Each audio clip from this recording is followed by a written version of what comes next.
तो गाइस स्वागत है आपका एक और नई वीडियो में। पिछले वीडियो में हमने क्वेश्चन नंबर 50 तक कवर कर लिया था और आज हम इसी सिलसिले को आगे बढ़ाते हैं। 51 से 75 क्वेश्चन तक आगे बढ़ते हैं। गाइस स्टार्ट करने से पहले बताना चाहूँगा कि अगर आपने let's crack it with Abhishek Gupta का यूट्यूब चैनल सब्सक्राइब नहीं किया है तो इसको जरूर सब्सक्राइब कर लीजिएगा। और let's crack it with Abhishek Gupta का फ्री टेलीग्राम चैनल भी है तो इसको जरूर से जरूर ज्वाइन कर लेना। इसका लिंक आपको वीडियो के डिस्क्रिप्शन में मिल जाएगा। और ज़्यादा से ज़्यादा इस वीडियो को शेयर कीजिएगा जिससे कि जो लोग और प्रिपरेशन कर रहे हैं सब लोगों को इसका फ़ायदा मिल सके। तो चलिए स्टार्ट करते हैं बिना किसी देरी के। क्वेश्चन नंबर 51 से स्टार्ट करते हैं। तो क्वेश्चन नंबर 51 कहता है कि which of the following is not a feature. देखिए नॉट पूछ रहा है वो कि is not a feature of the parliamentary form of government in India. तो भारत में पार्लियामेंट्री फॉर्म ऑफ गवर्नमेंट का इनमें से कौन एक फीचर नहीं है? नॉमिनल और रियल एग्जीक्यूटिव्स। तो देखिए भारत में ये तो होता ही है कि नॉमिनल एग्जीक्यूटिव अलग होते हैं, जैसे कि प्रेसिडेंट को हम या गवर्नर को हम नॉमिनल एग्जीक्यूटिव कहते हैं, जबकि रियल एग्जीक्यूटिव प्राइम मिनिस्टर या चीफ मिनिस्टर होते हैं। फिर दूसरा आता है collective responsibility of the council of ministers, जो कि लोकसभा के प्रति होती है। और separation of powers between executive and legislature और leadership of the prime minister. तो पार्लियामेंट्री फॉर्म ऑफ गवर्नमेंट का क्या एक फीचर नहीं है? तो वो ये है कि एग्जीक्यूटिव और लेजिस्लेचर की पावर्स एग्जैक्टली सेपरेट नहीं होती, पूरी तरह से सेपरेट नहीं होती, क्योंकि जो एग्जीक्यूटिव्स होते हैं वो लेजिस्लेचर का पार्ट ही होते हैं। अगर आप भारत में प्राइम मिनिस्टर को देखेंगे या काउंसिल ऑफ मिनिस्टर्स को देखेंगे, जिसमें कि डिफेंस मिनिस्टर आते हैं, होम मिनिस्टर आते हैं, ये अपने आप में लेजिस्लेचर के भी हिस्से हैं और साथ ही साथ एग्जीक्यूटिव के भी हिस्से हैं। नेक्स्ट आता है कि directive principles of state policy ये क्या हैं? क्या ये लीगली एनफोर्सेबल हैं, जुडिशियली एनफोर्सेबल हैं, फंडामेंटल है in governance of the country, या सुपीरियर है टू फंडामेंटल राइट्स? तो directive principles of state policy fundamental हैं in governance of the country. जिस टाइम पे डीपीएसपीस को डाला गया था कॉन्स्टिट्यूशन के अंदर, तो उस टाइम ये माना गया था कि एक कंट्री, जैसे भारत उस टाइम पे आज़ाद हुआ था नया नया 1947 में, तो ये माना गया था कि इंडिया अभी इतना सक्षम नहीं होगा कि इतनी सब अच्छी अच्छी चीज़ें एक साथ इम्प्लीमेंट कर सके। तो इसलिए कुछ चीज़ों को डीपीएसपी में डाल दिया गया कि जब भारत अपनी नई पॉलिसीज़ बनाएगा, पार्लियामेंट अपनी पॉलिसीज़ बनाए, तो इन चीज़ों को ध्यान में रखें। फिर नेक्स्ट आता है कि राइट टू कॉन्स्टिट्यूशनल रेमेडीज़ ये प्रोवाइड किया गया है किस आर्टिकल के तहत? इंडियन कॉन्स्टिट्यूशन के। तो आर्टिकल 32 में, आर्टिकल 226 में, आर्टिकल 352 में और आर्टिकल 368 में। कॉन्स्टिट्यूशनल रेमेडीज़ का मतलब यही है कि आप रिट पिटिशन लगाकर सीधा सुप्रीम कोर्ट या हाई कोर्ट जा सकते हैं। तो बेसिकली जो कॉन्स्टिट्यूशनल रेमेडीज़ का राइट दिया गया वो सीधे सुप्रीम कोर्ट में जाने के लिए दिया गया, तो वो आर्टिकल 32 है। और वैसे आप आर्टिकल 226 का इस्तेमाल करके उससे हाई कोर्ट में भी जा सकते हैं, बाकी आर्टिकल 32 से वो सुप्रीम कोर्ट में जाते हैं। नेक्स्ट आता है कि which of the following is not a condition for the proclamation of financial emergency under article 360। तो अंडर आर्टिकल 360 के तहत क्या इनमें से एक कारण नहीं होगा कि जिससे कि फाइनेंशियल इमरजेंसी डिक्लेयर की जा सके? तो वॉर है, एक्सटर्नल एग्रेशन है, आर्म्ड रिबेलियन है, या थ्रेट टू फाइनेंशियल स्टेबिलिटी या क्रेडिट ऑफ इंडिया है? तो इसका आंसर है आर्म्ड रिबेलियन। आर्म्ड रिबेलियन जो एक क्लॉज था उसको हटा दिया गया था कॉन्स्टिट्यूशन के अंदर से 1976 के अमेंडमेंट के बाद। फिर नेक्स्ट आता है जो टर्म है फेडरल इज नॉट मेंशन। तो फेडरल कहाँ पे मेंशन नहीं है? प्रियम्बल में, पार्ट 1 ऑफ द कॉन्स्टिट्यूशन में, पार्ट 11 ऑफ द कॉन्स्टिट्यूशन में, या नन ऑफ द अबव में? तो अगर हम देखें तो नन ऑफ द अबव इसका आंसर होगा, क्योंकि फेडरल टर्म कहीं पर भी भारतीय संविधान में मेंशनड ही नहीं है ना। जो टर्म फेडरल है इज नॉट एक्सप्लिसिटली, यानी कि बिल्कुल बाहर से स्पष्ट रूप से कहीं पर भी उसका उल्लेख भारतीय संविधान में नहीं किया गया है।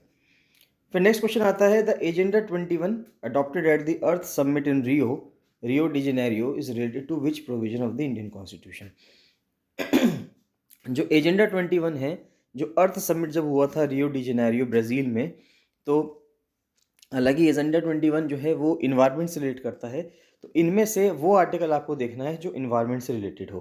तो उसका आंसर है आर्टिकल 51A(g). तो protection and improvement of natural environment, तो आर्टिकल 51A क्लॉज जी जो है वो इससे रिलेटेड है एजेंडा 21 से।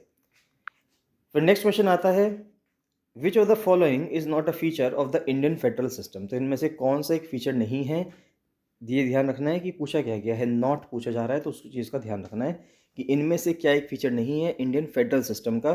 तो written constitution, supremacy of the constitution, rigid constitution या equal representation of states in the Rajya Sabha. नहीं, रिप्रेजेंटेशन ऑफ स्टेट्स इक्वल नहीं होता है राज्यसभा में। जो राज्य जितना बड़ा होता है उसी हिसाब से वहाँ पे, या जितनी उस राज्य की जो विधानसभा की सीट्स हैं उस हिसाब से, उसकी स्ट्रेंथ के हिसाब से राज्यसभा में उसका रिप्रेजेंटेशन होता है। तो क्या एक फीचर नहीं है? डी इसका आंसर होगा कि इक्वल रिप्रेजेंटेशन नहीं है सभी स्टेट्स का, डिपेंड करता है कि कोई स्टेट कितना बड़ा है। फिर नेक्स्ट आता है द डॉक्ट्रिन ऑफ लैप्स। ये किसने इंट्रोड्यूस किया था? लॉर्ड वेलेस्ली ने, लॉर्ड विलियम बेंटिक ने, लॉर्ड डलहौजी ने या लॉर्ड कैनिंग ने? तो इसका आंसर है लॉर्ड डलहौजी। तो लॉर्ड डलहौजी ने जो डॉक्ट्रिन ऑफ लैप्स है उसको इंट्रोड्यूस किया था। आप मुझे कमेंट सेक्शन में कमेंट करके बताएंगे कि लॉर्ड डलहौजी का कार्यकाल कब से कब तक रहा, यानी कि जब वो लॉर्ड डलहौजी भारत में गवर्नर जनरल ऑफ इंडिया थे तो वो गवर्नर जनरल कब से कब तक रहे। फिर नेक्स्ट आता है विच of the following is not a part of the electoral process in India. तो इनमें से कौन सा एक इलेक्टोरल प्रोसेस का पार्ट नहीं है? ध्यान दीजिएगा, पूछा गया है क्या पार्ट नहीं है। तो डिलिमिटेशन ऑफ कॉन्स्टिट्यूएंसी, ये तो है कॉन्स्टिट्यूशन जो कॉन्स्टिट्यूएंसीज हैं तो उनका तो परिसीमन होता ही है। प्रिपरेशन ऑफ इलेक्टोरल रोल्स, जो मतदाता सूची है वो भी तैयार की जाती है। कैंडिडेट्स का नॉमिनेशन भी होता है। अपॉइंटमेंट ऑफ इलेक्शन ऑब्जर्वर्स, तो ये कोई एक प्रोसेस नहीं है, इलेक्टोरल प्रोसेस का पार्ट नहीं है, बाकी करना चाहें तो कर सकते हैं। तो D should be the answer. ये इलेक्शन कमीशन का हिस्सा पार्ट है, ना कि इलेक्टोरल प्रोसेस का। तो पूरा पूरा जो इलेक्टोरल प्रोसेस है उसका पार्ट नहीं है, ये फंक्शन है एक इलेक्शन कमीशन का कि वो कुछ ऑब्जर्वर भी अपॉइंट करता है जिससे ये देख सके कि इलेक्शन सही से हो रहे हैं या नहीं हो रहे हैं। उसमें जो खर्चा हो रहा है, जो अलग अलग पार्टीज़ खर्चा कर रही हैं, अलग अलग कैंडिडेट्स खर्चा कर रहे हैं, एक्सपेंडिचर कर रहे हैं, वो लिमिटेशंस में हो रहा है या नहीं हो रहा है, या बहुत ज़्यादा वो खर्चा कर रहे हैं। फिर नेक्स्ट क्वेश्चन आता है जो कॉन्सेप्ट है ग्राम सभा का, is mentioned in which part of the Indian constitution. तो पार्ट 9th या पार्ट 9A, पार्ट 10th या पार्ट 11th।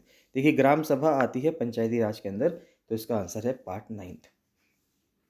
फिर नेक्स्ट आता है विच of the following is not a feature of the government of India act 1935। तो government of India act 1935 का इनमें से क्या एक फीचर नहीं था? Provincial autonomy, all India federation, dyarchy at the centre या separation of Burma from India. तो डायरकी जो थी सेंटर पे, उसके वो इसके अंदर नहीं थी, वो 1919 के गवर्नमेंट ऑफ इंडिया एक्ट से आ गई थी, मोन्टेग्यू ट्रांसपोर्ट रिफॉर्म से। बाकी सब चीज़ें फीचर थी गवर्नमेंट ऑफ इंडिया एक्ट 1935 की।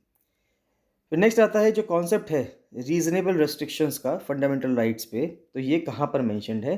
तो रीजनेबल रेस्ट्रिक्शंस का जो कॉन्सेप्ट मेंशन्ड है वो आर्टिकल 19 में है, क्योंकि आर्टिकल 19 हमें कई सारी तरह की आज़ादी देता है। जैसे कि हम असेंबली कर सकते हैं, कहीं पे लोगों को इकट्ठा करके कुछ एक मीटिंग कर सकते हैं, तो हम कई सारी चीज़ें कर सकते हैं, पूरे भारत में कहीं कहीं घूम सकते हैं, कहीं पे भी सेटल हो सकते हैं। तो वो सब अधिकार तो मिले हैं, लेकिन उसमें भी कुछ रेस्ट्रिक्शंस हैं कि जैसे आप कुछ जो बॉर्डर एरियाज़ हैं या कुछ स्टेट्स हैं जैसे कि अरुणाचल प्रदेश है या फिर नागालैंड है, मणिपुर है, मिज़ोरम है, उनमें इनर लाइन परमिट का जो कॉन्सेप्ट है, तो वो रीजनेबल रेस्ट्रिक्शंस हैं कि जहाँ पर आपको कुछ रेस्ट्रिक्शन लगाई जाएगी आपकी फंडामेंटल राइट्स पे।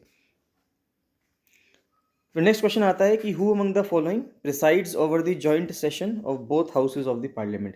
कि पार्लियामेंट के जो दोनों सदन हैं उनका अगर जॉइंट सेशन होता है तब उस मीटिंग को कौन हेड करेगा? तो उस मीटिंग को हेड करने वाले पर्सन है स्पीकर ऑफ द लोकसभा। तो लोकसभा के जो अध्यक्ष हैं वो उसको हेड करते हैं। फिर नेक्स्ट आता है 9th schedule of the Indian constitution is related to. तो 9th शेड्यूल किस चीज़ से रिलेटेड है? लिस्ट ऑफ लैंग्वेजेस से, एंटी डिफेक्शन लॉ से, protection of certain laws from judicial review या पंचायती राज इंस्टीट्यूशन से। देखिए अगर आपको लैंग्वेजेस की लिस्ट देखनी है तो ये आपको 8th शेड्यूल में मिलेगी। Anti defection law 10th schedule के अंदर आता है। पंचायती राज इंस्टीट्यूशन 11th शेड्यूल के अंदर आता है। और जो protection of certain laws from judicial review है ये 9th शेड्यूल के अंदर आता है। तो 64 का आंसर क्या हो गया? C option. फिर नेक्स्ट आता है कि which article of the Indian constitution deals with the office of profit. Bharat के अंदर ये कहा गया है कि कोई भी मिनिस्टर है जो भी अपॉइंट किए जाते हैं, वो जब अपॉइंट किए जाते हैं तो उनके पास कोई भी ऑफिस ऑफ प्रॉफिट नहीं होना चाहिए एक्सेप्ट जिस पोस्ट पर वो अपॉइंट हो रहे हैं। तो आर्टिकल 102, आर्टिकल 110, 123 या 131, तो इसका आंसर है आर्टिकल 102। तो आर्टिकल 102 हमें कहता है कि किसी भी पर्सन के पास, या एक तरह से हम कह सकते हैं कि डेफिनेशन देता है कि ऑफिस ऑफ प्रॉफिट क्या होता है और किस पर्सन को ऑफिस ऑफ प्रॉफिट में माना जाएगा। फिर नेक्स्ट आता है 66 क्वेश्चन की जो टर्म है सोशलिस्ट, इसको ऐड किया गया था प्रियम्बल में इंडियन कॉन्स्टिट्यूशन के अंदर किसके द्वारा? 42nd अमेंडमेंट के द्वारा। तो 1976 में जो 42nd अमेंडमेंट हुआ है उसमें, जिसको मिनी कॉन्स्टिट्यूशन भी कहा जाता है, उसके द्वारा सोशलिस्ट वर्ड को ऐड किया गया है प्रियम्बल के अंदर। फिर नेक्स्ट आता है कि which of the following is not a part of the basic structure of the Indian constitution as per judicial interpretations. देखिए, बेसिक जो स्ट्रक्चर बनाया गया है, कोई संविधान में कहीं पे लिखा नहीं है कि ये बेसिक स्ट्रक्चर है। सुप्रीम कोर्ट ने सबसे पहले 1973 में जब केशवचंद्र भारती जजमेंट दिया, वहाँ से बेसिक स्ट्रक्चर की डॉक्ट्रिन का प्रतिपादन हुआ, वहाँ से वो उभरी, उजागर होकर आई, और उसके बाद अलग अलग सुप्रीम कोर्ट की रूलिंग्स के वजह से अलग अलग चीज़ों को बेसिक स्ट्रक्चर में डाल दिया गया। बेसिक स्ट्रक्चर में डालने का मतलब ये होता है कि अगर कोई कानून भारत सरकार बनाती है या किसी राज्य की सरकार बनाती है और वो संविधान का जो मूल ढांचा है, यानी कि बेसिक स्ट्रक्चर के अंदर जो भी चीज़ें हैं उसके खिलाफ होती हैं, तो वो कानून अपने आप में नल एंड वॉइड हो जाएगा, यानी कि वो कानून अपने आप में ख़त्म हो जाएगा। तो यहाँ पे यही पूछा गया है कि इनमें से कौन एक पार्ट नहीं है बेसिक स्ट्रक्चर का, जो अलग अलग जुडिशियल इंटरप्रिटेशंस की वजह से निकल कर आया है। तो ऑप्शंस हैं आपके फेडरलिज्म, सेक्युलरिज्म, पार्लियामेंट्री सिस्टम या बाई कैमरलिज्म। तो देखिए, अब फेडरलिज्म तो है, सेक्युलरिज्म भी है, पार्लियामेंट्री सिस्टम भी है, लेकिन बाई कैमरलिज्म कोई एक बेसिक स्ट्रक्चर के अंदर नहीं है। क्योंकि बाई कैमरलिज्म अगर हम देखेंगे तो बाई कैमरलिज्म सेंटर में तो है, लोकसभा राज्यसभा के रूप में, लेकिन भारत में हर राज्य में बाईकैमरलिज्म हो ऐसा नहीं है। कुछ ही राज्य ऐसे हैं जिनके अंदर दो दो सदन हैं, यानी कि जहाँ पर विधानसभा भी है और विधान परिषद भी है ना। जहाँ पे अगर आप देखेंगे तो जैसे कुछ महाराष्ट्र जैसे स्टेट है या यूपी जैसे स्टेट है, तो जो बड़े स्टेट्स हैं कुछ वहाँ पर हैं, बाकी कुछ स्टेट्स में ये चीज़ें ख़त्म हो गई हैं या अब नहीं हैं। नेक्स्ट आता है जो राइट टू एजुकेशन है, उसको एक फंडामेंटल राइट बनाया गया था। इनमें से कौन से कॉन्स्टिट्यूशनल अमेंडमेंट से? तो इसका आंसर है 86th अमेंडमेंट। तो 86th अमेंडमेंट से राइट टू एजुकेशन को एक फंडामेंटल राइट बनाया गया था। फिर नेक्स्ट आता है कि which of the following is not a constitutional body. इनमें से कौन सी एक कॉन्स्टिट्यूशनल बॉडी नहीं है? कॉन्स्टिट्यूशनल बॉडी वो बॉडीज होती हैं जो संविधान में मेंशन होती हैं। तो फाइनेंस कमीशन, बिल्कुल फाइनेंस कमीशन एक कॉन्स्टिट्यूशनल बॉडी है जो आर्टिकल 280 के तहत बनती है। इलेक्शन कमीशन आर्टिकल 324 के तहत आता है। नीति आयोग एक कॉन्स्टिट्यूशनल बॉडी नहीं है, और यूपीएससी भी एक कॉन्स्टिट्यूशनल बॉडी है जो आर्टिकल 315 के अंदर आती है। तो इसका सही आंसर है सी, नीति आयोग। नीति आयोग ना तो एक कॉन्स्टिट्यूशनल बॉडी है, ना ये एक स्टैट्यूटरी बॉडी है। इट्स एन एग्जीक्यूटिव बॉडी, जो कि प्राइम मिनिस्टर ऑफिस ने एक तरह से बना दिया है। तो आप इसको हम जैसे प्लानिंग कमीशन को भी एग्जीक्यूटिव बॉडी कहते थे कि एग्जीक्यूटिव के द्वारा बना दिया गया है, लाइकवाइज नीति आयोग को भी ऐसे ही बनाया गया है। फिर नेक्स्ट आता है डॉक्ट्रिन ऑफ सीवरेबिलिटी। ये किससे एसोसिएटेड है? आर्टिकल 13 से, आर्टिकल 19 से, आर्टिकल 21 से, आर्टिकल 32 से। तो डॉक्ट्रिन ऑफ सीवरेबिलिटी जो है ये आर्टिकल 13 जो जुडिशियल रिव्यू का आर्टिकल है उसी से ये एसोसिएटेड है। फिर नेक्स्ट आता है कि who among the following has the power to regulate the right of citizenship in India. Citizenship का मुद्दा बहुत बार उठता रहा है, और बीच में 2019 में अगर हम देखेंगे, जब सिटीजनशिप अमेंडमेंट एक्ट के वो लाने की बात कर रहे थे 2019 के, तो उस टाइम पे पूरे देश के अंदर बहुत ज़्यादा बवाल हो रहा था। तो किसके पास पावर है? पार्लियामेंट के पास पावर है, तो पार्लियामेंट ही इसको ला सकती है। फिर नेक्स्ट है जो कॉन्सेप्ट है पॉकेट वीटो का इंडियन कॉन्स्टिट्यूशन में, ये किससे रिलेटेड है? कि प्रेसिडेंट जो एसेंट देते हैं बिल्स को, गवर्नर एसेंट देते हैं स्पीकर के डिसीजंस पे, जुडिशियल रिव्यू पे, तो प्रेसिडेंट के एसेंट पे। तो 72 का यही आंसर होगा।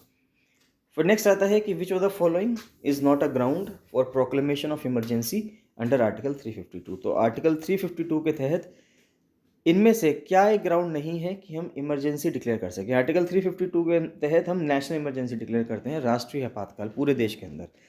तो इनमें से क्या एक ग्राउंड नहीं है? तो वॉर है, एक्सटर्नल एग्रेशन भी है, आर्म्ड रिबेलियन और इंटरनल डिस्टर्बेंसेस में, इसमें इंटरनल डिस्टर्बेंस नहीं है, आर्म्ड रिबेलियन है। तो इंटरनल डिस्टर्बेंस को 44th अमेंडमेंट जो था उसके बाद हटा दिया गया था, क्योंकि उस टाइम पे जब इंदिरा गांधी सरकार थी, तो इंदिरा गांधी की सरकार ने 1975 में जब घोषणा की थी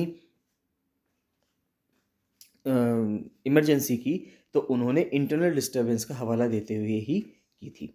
तो उससे बचने के लिए उसके बाद जब मोरारजी देसाई की गवर्नमेंट आई, तो मोरारजी देसाई की गवर्नमेंट ने 1978 में 44th अमेंडमेंट से इसको हटा दिया, और अब इंटरनल डिस्टर्बेंस जैसा कोई भी शब्द वहाँ पे नहीं लिखा हुआ है।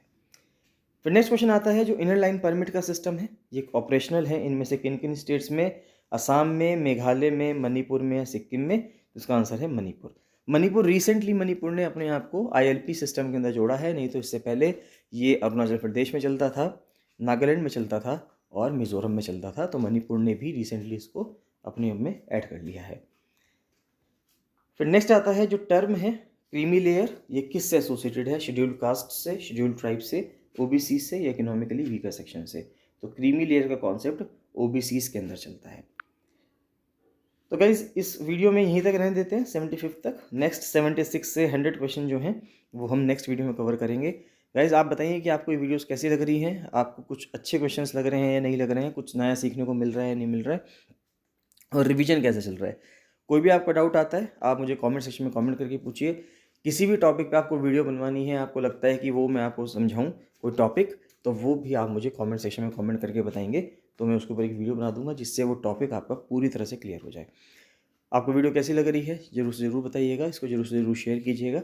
बाकी फ्री टेलीग्राम चैनल जरूर ज्वाइन कर लीजिए ना, क्योंकि सारे लिंक्स वहीं पे आते हैं। तो कुछ भी आपको कहना हो तो आप ज़रूर से ज़रूर कमेंट सेक्शन में कमेंट करके बताइएगा। बाकी मिलते हैं नेक्स्ट वीडियो में। Thank you and bye bye.